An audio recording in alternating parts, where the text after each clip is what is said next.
আসসালামু আলাইকুম রহমতুল্লাহি বারাকাতুহু। সম্মানিত ঢাকা ১৩ মোহাম্মদপুর আদাবর্ষের বাংলা নগরের অধিবাসী ভাই ও বোনেরা, আমাদের এই সংসদীয় আসনে বেশ কিছু ক্যাম্প রয়েছে যেখানে অবাঙালি বিহারি জনগোষ্ঠী বসতি স্থাপন করেছে। সেখানে হাজারো মানুষ জীবনযাপন করে মানবেতরভাবে। ৮০ থেকে ১০০ স্কোয়ার ফিটের একটি মাত্র রুমে ১০ জন ১৫ জন পর্যন্ত মানুষকে গাদাগাদি করে জীবনযাপন করতে হয়। সত্যি আজকের এই যুগে এ দৃশ্য অমানবিক, এ দৃশ্য হৃদয় বিদারক।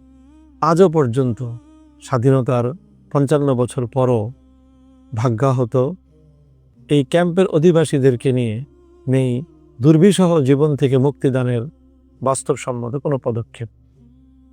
ইনশাল্লাহ আমি প্রতিশ্রুতি দিচ্ছি, আল্লাহ যদি আমাকে নির্বাচিত করেন, জনগণ যদি আমাকে তাদের দায়িত্বশীল হিসাবে নির্বাচিত করে, ক্যাম্পের অধিবাসী এই সকল অবাঙালি বিহারি পরিবারগুলোকে সার্বিকভাবে তাদেরকে সহায়তা প্রদান করা হবে। তাদের নামে নানা ধরনের মামলা মোকদ্দমায় জর্জরিত করা হয়েছে। এই সকল মামলা মোকদ্দমা থেকে পরিত্রাণের জন্যে আইনি সহায়তা প্রদান করা হবে। ক্যাম্পগুলোতে পানি এবং নিরাপদ বিদ্যুতের অপর্যাপ্ততা রয়েছে। ঘিঞ্জি এলাকায় ছোট্ট ঘরে এত মানুষের বসতি, সেখানে যদি পানির প্রবাহ না থাকে, সেখানে যদি বিদ্যুতের সরবরাহ না থাকে, সেই মানুষগুলো সেখানে কি ভয়াবহ দুর্বিষহ জীবন তাদেরকে যাপন করতে হয়, চিন্তা করলেই চোখের পাতা আমাদের ভিজে আসে। ইনশাল্লাহ আমি প্রতিটি এই জাতীয় ক্যাম্পগুলোর মধ্যে নিরাপদ পানি, বিদ্যুতের সংযোগ নিশ্চিত করব ইনশাল্লাহ। তারা বৈধ উপায়ে অনেকেই জায়গা জমি এবং বিভিন্ন সম্পত্তির অধিকারী আছে, কিন্তু সেই সম্পত্তিগুলো দশকের পর দশক ধরে তাদের হাতছাড়া। সেই সম্পত্তিগুলো উদ্ধার করে প্রকৃত মালিক বা অধিকারীকে তাদের প্রাপ্য বুঝিয়ে দেওয়ার নেই কোনো উদ্যোগ।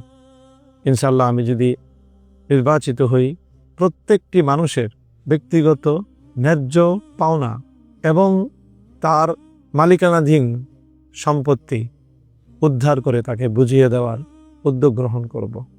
এভাবে আর কতদিন ক্যাম্পে মানবেতর জীবনযাপনকারী এই সকল অবাঙালি বিহারীদের জন্যে ইনশাল্লাহ পুনর্বাসনের উদ্যোগ গ্রহণ করব। এই সকল ক্যাম্পগুলোতে যারা বসবাস করে তাদের সরকারি বিভিন্ন সেবা পেতে অনেক বেগ পেতে হয়, চাকরির সুযোগ নেই। তাদের এই সকল বিষয়গুলো সমাধান করে বিশেষ উদ্যোগে সরকারি চাকরির ব্যবস্থা করার জন্য উদ্যোগ গ্রহণ করা হবে। মাদকের করাল গ্রাস এই সকল ক্যাম্পের অধিবাসীদের জীবনকে তছনছ করে দেয়। এই মাদক যেন এই ক্যাম্পগুলোকে কেন্দ্র করে আখড়া জমাতে না পারে, সেজন্য কার্যকর পদক্ষেপ গ্রহণের মাধ্যমে ক্যাম্পগুলোকে কেন্দ্র করে গড়ে ওঠা মাদকের সাম্রাজ্যকে ইনশাআল্লাহ আমরা উৎখাত করে ছাড়ব। প্রতিটি ক্যাম্পের নাগরিকের অর্থনৈতিক নিরাপত্তা নিশ্চিত, তাদের শিক্ষা প্রশিক্ষণের মাধ্যমে তাদের কর্মদক্ষ করে গড়ে তোলা, তাদের প্রাত্যহিক জীবনের প্রয়োজনীয় উপকরণগুলো সরবরাহ করার মাধ্যমে তাদেরকে মানবিক সম্মানজনক জীবনের নিশ্চয়তা প্রদান করব ইনশাআল্লাহ।